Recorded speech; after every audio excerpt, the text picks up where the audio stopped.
अल्लाह की। तो ये बुखारी मुस्लिम है। अल्लाह की इबादत करें, इबादत से बरकत आती है। हजरत अबू इदरीस खौलानी रहमतुल्लाह अलैह हजरत मुआज बिन जबल के शागिर्द थे, ताबी थे, ताबी बुजुर्ग थे। फरमाते हैं कि मैं जब से हजरत मुआज बिन जबल की सोबत में बैठा ना, तो बुरे कारोबारों से मेरी तबीयत तो चाट हो गई। कई कारोबार में देखता तो झूठ बोलना पड़ता, उसमें बड़ा कुछ करना पड़ता, तो मुझे डर आता। आप फरमाते मैंने ना बड़ी कोशिश की, पर मेरी मर्जी का काम मुझे, सूफी काहिल नहीं होते, सुस्त नहीं होते, झूठ नहीं बोलते।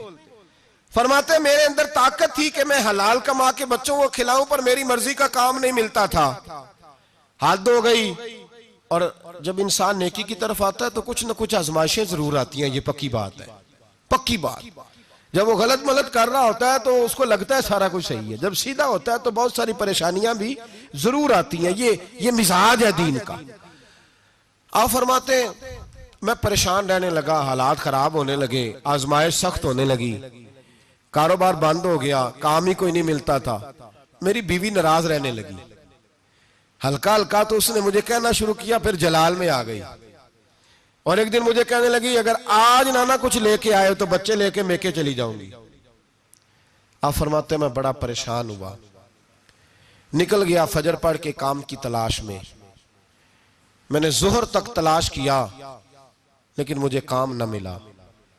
आप फरमाते नहर फुरात के किनारे तपती हुई रेत पे मैं बैठा था, तो मेरे दिल में ख्याल आया बंदों की मजदूरी नहीं मिलती तो आज अल्लाह की ना कर ले, आज अल्लाह की मजदूरी ना करे। आप फरमाते मैंने गर्म रेत से तयम्मुम किया, वुजू किया वहीं फुरात, और गर्म रेत पे कपड़ा बिछाया तो नफल पढ़ने शुरू कर दिए।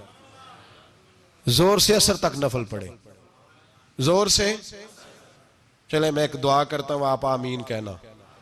अल्लाह करे कि हम मगरब के बाद वाले नफल ही पढ़ने शुरू कर दें। नबी करीम सैयद आलम सल्लल्लाहु ताला अलैहि वसल्लम के गुलामों का हाल देखे, इबादत का हाल देखे। फरमाते मैंने कहा आज अल्लाह की मजदूरी करे, जोर से असर तक नफल पड़े गरम रेत पे। और जब असर हुई ना तो मैंने अपने रुमाल में ना थोड़ी सी रेत बांध ली। घर की दीवारें छोटी छोटी थी। मैंने कहा बीवी ने देखा ना खाली हाथ आया है तो अंदर से शोर करेगी, हम साहिब भी सुनेंगे। तो चलो जब देखेगी ना रुमाल में कुछ है हौसला करेगी, जब अंदर जाऊंगा तो समझा लूंगा। आप मुस्कुरा रहे हैं ना हल्का हल्का, इसका मतलब है इन बातों में काफी सदाकत है। पुराने बुजुर्ग कर गए तो इसका मतलब ये है कि इनमें बहरहाल काफी हद तक सदाकत है। ये शोर होते रहते। कहते मैंने वो कहा कि चलो दूर से देखेगी तो घर जाके समझा लूंगा। आप फरमाते पहले मेरी बीवी दरवाजे पे बैठी रहती थी, बच्चे बैठे रहते थे, मुंतजिर होते थे कि कुछ लेके आए, घर में फाका होता। आज मैं गया तो शोर ही कोई नहीं, कोई शय नजर ना आई। वो रेत से भरा हुआ मेरा पल्लू मैंने दरवाजे के साथ रखा, अंदर चला गया। बीवी को आवाज दी कहां हो? कहने लगी मुंह हाथ धो लो, मैं रोटी लेके आई। तो हाथ धो गई, रोटी किधर से आई? इस घर में तो फाके थे, खाना किधर से आया? कहते रोटी लाई, सलाद भी लाई, दूध भी लाई, उस जमाने में जो नेमतें थी फल भी लाई, सारा आ गया। मैंने घूर के देखा, मैंने कहा किधर से आया ये सारा कुछ? कहां है बच्चे? कहने लगी रोटी खा के बाहर निकल गए हैं। मेरे दिल में ख्याल आया मेरी बीबी का किरदार तो चांद से ज्यादा उजला है, तो ये सारा कुछ कैसे आया? मैंने कहा ये कहां से आया सारा कुछ? तो कहती है मेरी तरफ देख के कहने लगी पता नहीं आज किस करीम की मजदूरी करने चले गए थे, पता नहीं किस करीम की मजदूरी पे चले गए थे।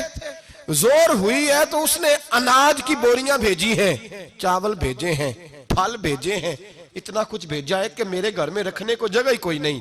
ये कहते कहते उठी और कहने लगी पहले ही बड़ा आया था, अब और क्या लाए हो? आप फरमाते मैं सख्ते में था, उसने जाके मेरा रुमाल जो खोला, मैं रेत लाया था, रब करीम ने हीरे बना दिए, वो हीरे बन गए। आप फरमाते कहने लगी किस करीम की मजदूरी पे गए थे? फरमाते मैं उठा और कच्ची जमीन पे सर सजदे में रखा। मैंने कहा मालिक मैं सारी जिंदगी दुनिया राजी करता रहा, लोगों के दरवाजों पे खड़ा रहा, ताल्लुकात बनाकर थोड़ी सी रोजी के लिए जद्दोजहद करता रहा, धुतकारा गया, सताया गया। मौला मैं तो तेरे दरवाजे पे आज आया हूं, पूरी दिहाड़ी भी नहीं लगाई, जो सियासत ड्यूटी की है, अल्लाह तेरी थोड़ी मजदूरी का इतना अजर मिलता है, खुदाया तो इतना नवाजता है। फरमाया अल्लाह मैं मेहनत भी करूंगा, काम भी करूंगा, लेकिन दुनिया की मजदूरी थोड़ी करूंगा, मालिक तेरी इबादत ज्यादा करूंगा। भाई याद रखो, हम सारी जिंदगी लोग कब्रों में चले गए, मस्जिद नहीं आए, कब्रों में अलहाकुमुत तकासुर हत्ता ज़ुरतुमुल मकाबिर, कब्र में जाने का टाइम आया, लोगों की नमाजें पढ़ दी गई, पर लोगों ने नमाजें शुरू नहीं की, नमाजें पढ़ दी गई। कहीं ले जाओ, शादी का मौका है तो वो कराची जाने को तैयार है, लेकिन चंद फरलांग पे मस्जिद है, मस्जिद जाने को तैयार है। अल्लाह के वली की अलामत है, वो इबादत गुजार होता है।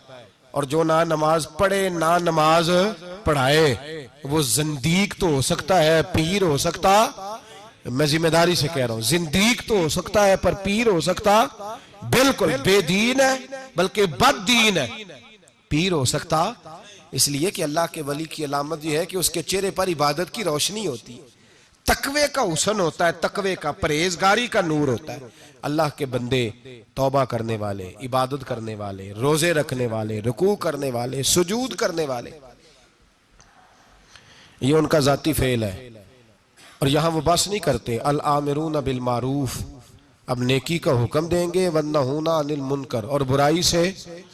जी पीर तो किसी तहरीक में निकलते ही नहीं, बड़े बड़े गद्दियों के पीर जो है ना, बड़े बड़े, कभी आपने देखे किसी जुलूस में आते हुए? जी चले कुछ दरवेश ऐसे हैं जो अपनी तबीयत के तकाजे के मुताबिक नहीं आते, लेकिन वो उम्मत की मजलूमियत से बेखबर नहीं होते। वो एक अलहदा बात है कि वो इबादत गुजार है, वो वैसे ही नहीं निकलते, वो चले एक, लेकिन वो मुरीद अगर बुलाए तगड़ा तो पिशावर भी चले जाएं, हैं जी, लंदन का भी दौरा कर रहे हैं, अमेरिका भी हुआ है,